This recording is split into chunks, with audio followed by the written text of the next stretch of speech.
आलू पटलेर तरकारी बानाबो ताई जोन्नो आमी 6टा पटलके एइभाবে केटे निয়েছি একটু একটু খোসা রেখে কেটে নিয়েছি পটলগুলোকে আর একটা বড় সাইজের আলুকে আমি এইভাবে কেটে নিয়েছি। প্রথমে আমি পটলগুলোকে নুন দিয়ে ভেজে নেব। কড়াইয়ে তেল গরম হয়ে গেছে, পটলগুলোকে ছেড়ে দিচ্ছি।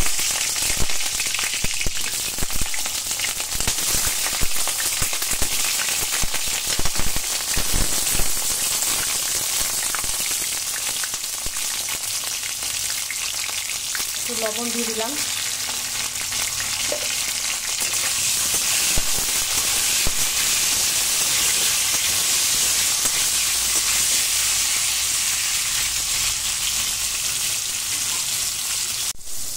পটলগুলো আমার ভাজা হয়ে গেছে, এবার পটলগুলোকে তুলে নেব। পটলগুলোকে এইভাবে ভেজে তুলে নিলাম। এখানে একটা মশলার জন্য কিছুটা জিরে, আদা, কাঁচা লঙ্কা, একটু দারচিনি আর এলাচ নিয়ে নিয়েছি। এইটার একটা মিশ্রণ মিক্সিতে রেডি করে নেব। হয়ে যাওয়ার পটল ভেজে নেওয়ার পরে সেই তেলে দুটো তেজপাতা ফোড়ন দিয়ে দিলাম আর দিয়ে দেব গোটা জিরে।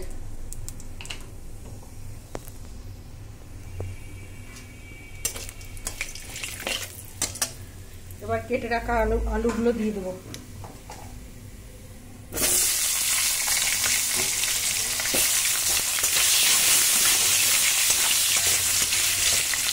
আর দিয়ে দেবো একটা টমেটো কেটে রেখেছি ছোট সাইজের, সেই টমেটোটা দিয়ে দিলাম।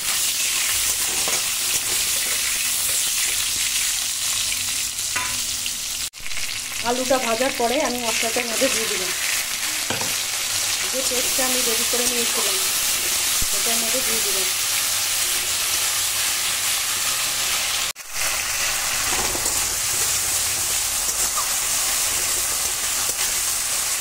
এবার দিয়ে দেবো একে একে সব গুঁড়ো মশলা। দিয়ে দিলাম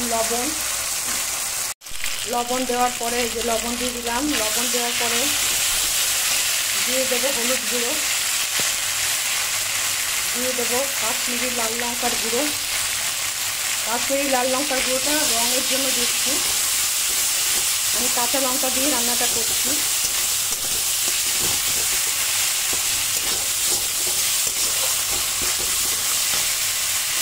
অল্প অল্প জল দেবো আর কষাবো।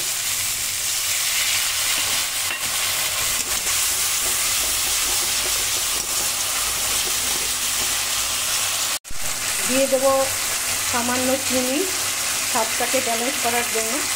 যেহেতু টমেটো দিয়েছি, টমেটোর একটা টক ভাব থাকে, ওই জন্য সামান্য চিনি দিয়ে এটাকে স্বাদটাকে ব্যালেন্স করার জন্য দিয়ে দিলাম চিনিটা। যেহেতু এটা নিরামিষ তরকারি, একটু চিনি দিলে স্বাদ ভালো হয়। দেখুন কষাতে কষাতে উপরে তেল ছেড়ে দিয়েছে মশলা থেকে। এবার এই অবস্থায় আমি ভেজে রাখা পটলগুলো দিয়ে দেবো।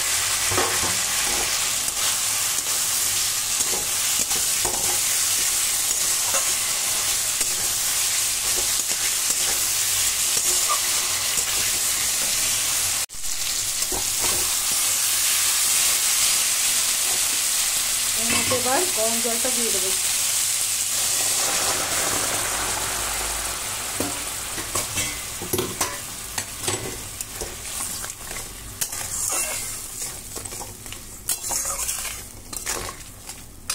এবার এটাকে ফুটতে দিতে হবে।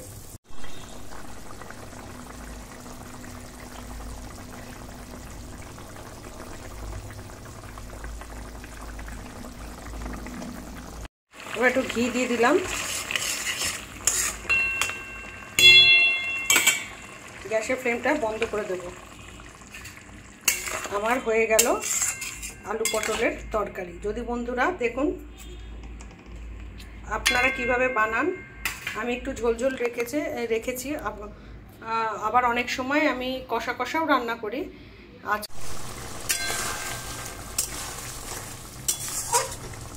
আমি এবার গ্যাসের ফ্লেমটা বন্ধ করে দেব।